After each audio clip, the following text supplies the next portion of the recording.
Yeah. Move your eyes to the left. That's right.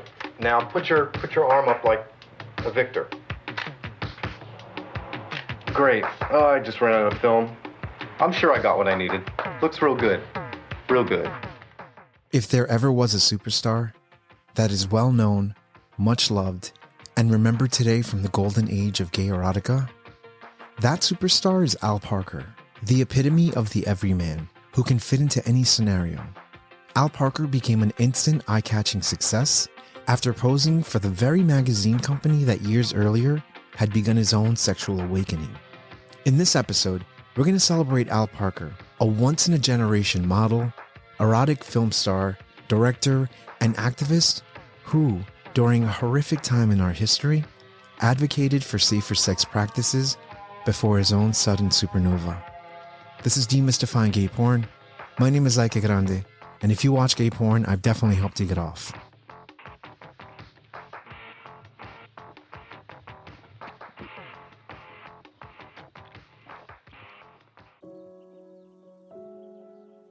Hi, I'm Al Parker. Hey, how you doing? Al Parker was born Andrew Robert Oken on June 25th, 1952, and grew up in a middle-class family in Natick, Massachusetts, 18 miles outside of Boston. His father was a salesman for a chemical company, and his mother was in technology, manufacturing computer components. Parker was a shy and playful child, and by the time he got to high school, he blended into the background, except when it was time to hit the showers, and many of his classmates noticed this shy and scrawny young man was packing, leading to the nickname Pony Boy. It was in high school that Parker developed an interest in attending medical school. On his way home from a medical study, Parker was followed off of the bus by an unknown assailant and was assaulted at knife point. Parker went home that night not knowing how to feel, yet not telling anybody what had happened.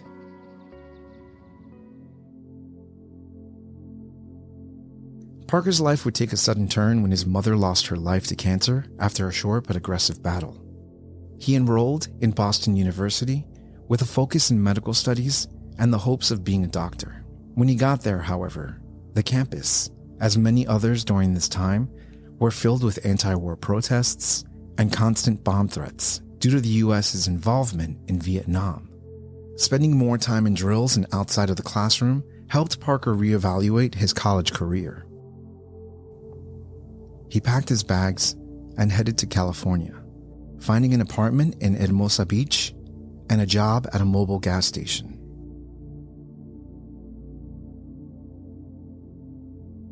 Parker's neighbors were young, gay, and butlers at the Playboy Mansion while Hugh Hefner, the publisher of Playboy magazine, was at the height of fame and throwing legendary parties.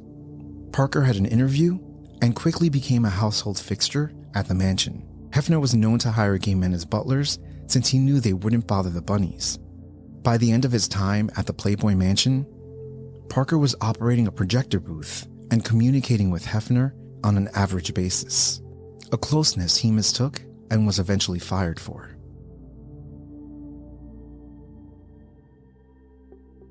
Parker eventually began to explore his sexuality and moved into his own place.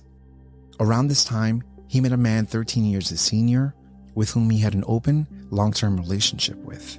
He would become his lover, business partner, and mentor, Richard.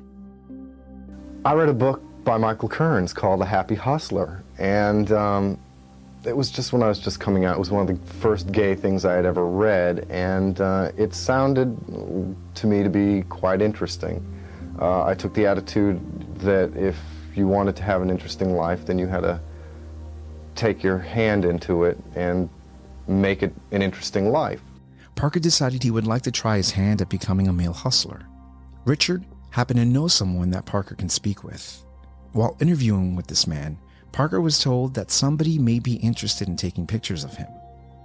Soon after, Rip Colt would walk into their meeting and examine him and tell him he'd pay $50 for his time. On the day of his shoot, Parker arrived to Colt's house, where he was greeted with the question, "Are you sure you want to do this? Because after you stand in front of this camera, your life will change and there's no turning back." And truer words could not be spoken to a Mr. Al Parker.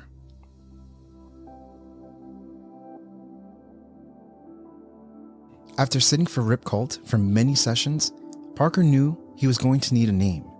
Colt said Al Parker, to which Parker felt was so forgettable. But the magazine had already gone to print, and it was soon a name everyone knew.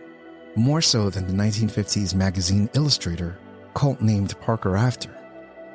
Parker was now in high demand and posing for various magazines and photographers.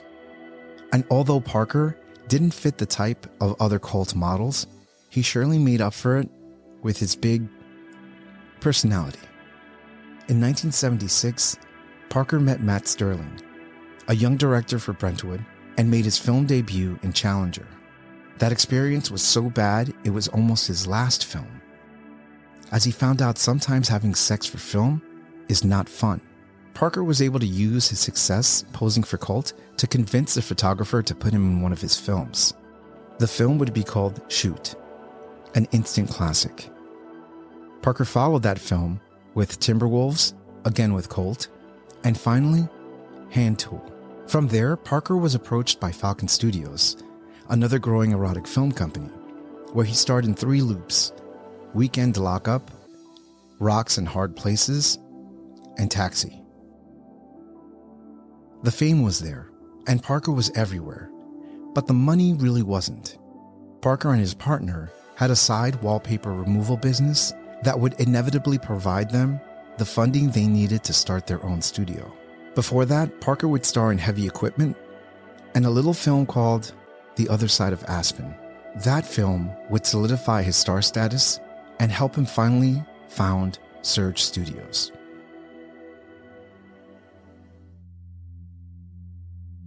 Well, after I had done this for a period of time, I said, well, I can do this. You know, I mean, I know how many feet of this I need and how many feet of that I need. And, you know, I knew people who worked in the business, and I said to somebody who was using me in film that I would like a percentage of the money made from films that I was in, and got an unequivocal no.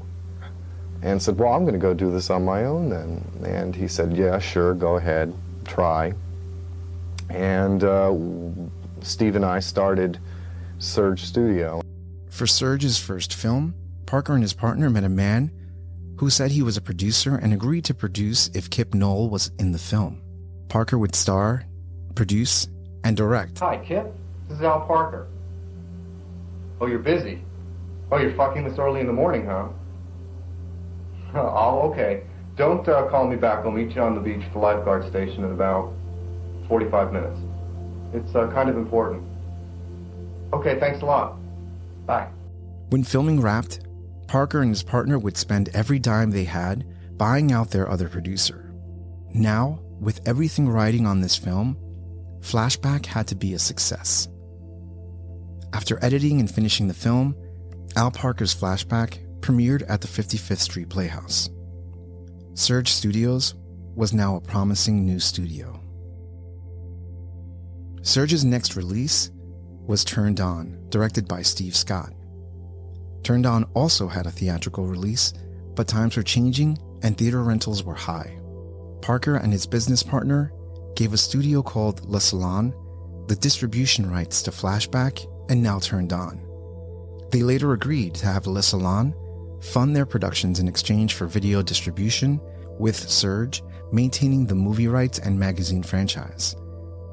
A deal Parker was quoted as saying, "I've made 21 movies now, and I've been fucked 21 times." Needless to say, they would never sell their video rights again. Serge, a small studio run by 2 partners, would end up making a string of great films as the beginning of the new decade began to take shape.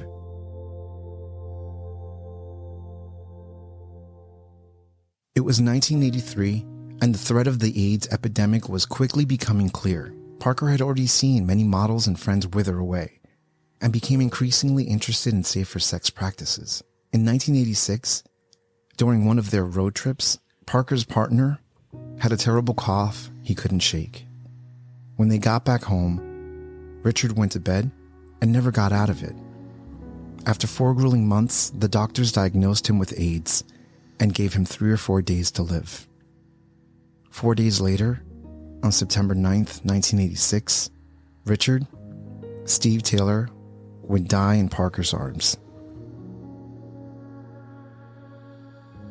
Richard's death would almost unravel everything Parker knew. This wasn't only his business partner, this was his lover, his companion in life. Soon after, Parker would also come to find out he contracted HIV. Lost in his thoughts, Parker began to focus his attention on the adult entertainment industry.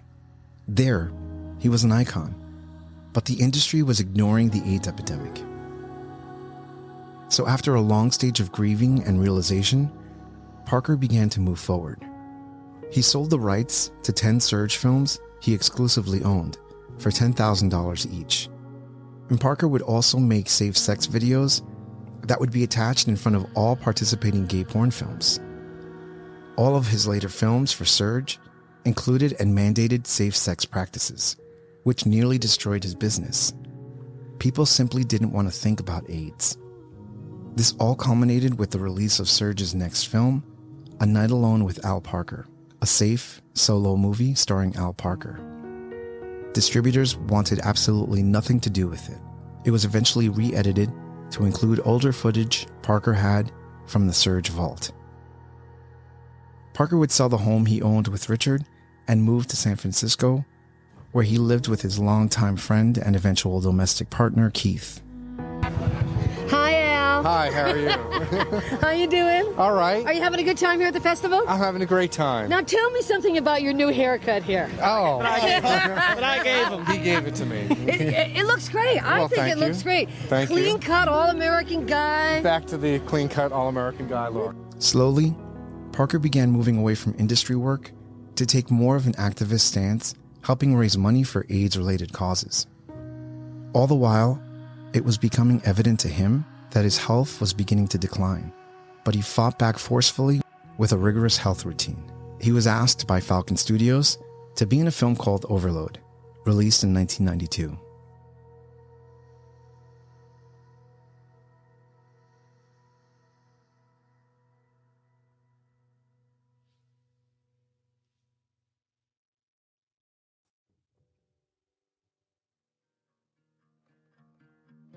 On a summer Monday morning, Parker found it harder than ever to get out of bed. His partner Keith helped him out of the bed and ran a bath. Parker fell into the bathtub and was there for nearly an hour, too weak to pick up his own body. Keith rushed him to the hospital. 10 minutes later, he was gone.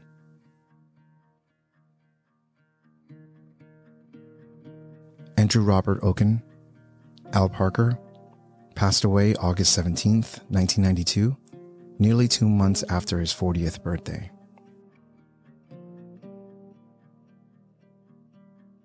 Everyone, from industry friends to acquaintances to family, remember Parker as one of the kindest and compassionate human beings that they've ever encountered. A generous man and a successful and innovative filmmaker. And to some, the greatest porn star of all time.